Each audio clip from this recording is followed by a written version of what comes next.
Hi friends, ఈరోజు మనం Vijayawada to Vizag 4 days ట్రిప్లో డే 1లో మేము చూసిన ప్లేసెస్ ఏంటో తెలుసుకుందాము.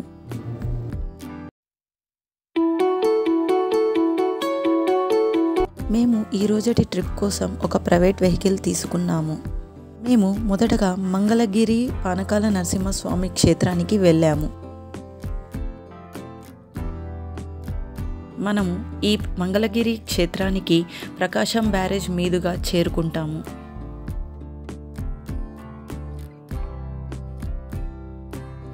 ఇక్కడ నరసింహస్వామికి పానకం నివేదనగా ఇస్తారు.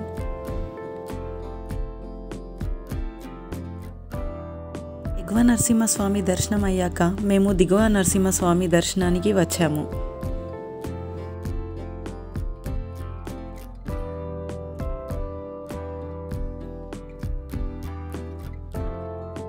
అక్కడ దర్శనం అయ్యాక మా తిరుగు ప్రయాణం పంచారామ క్షేత్రాలు అయిన అమరావతికి చేరుకున్నాము. మనకు ఈ అమరావతి క్షేత్రం విజయవాడ నుంచి 40 కిలోమీటర్స్ దూరంలో ఉంటుంది. ఈ గుడి చాలా పెద్దగా మరియు చాలా ప్రశాంతంగా ఉంది.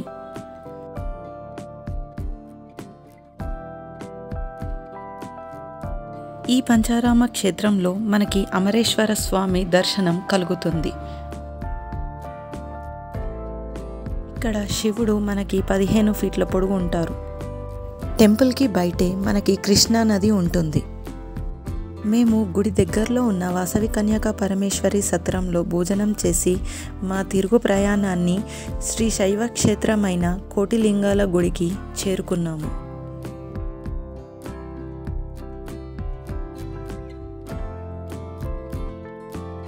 ఈ గుడిలో మనకి 12 జ్యోతిర్లింగాలు దర్శనమిస్తాయి మరియు కోటిలింగేశ్వర స్వామి దర్శనం ఇస్తాడు.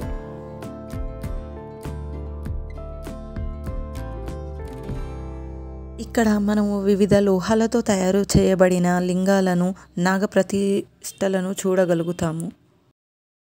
ఇక్కడ మనకి కైలాసధాంలో కోటి లింగాలు మరియు 32 రకాల గణపతుల విగ్రహాలు చూడగలుగుతాము.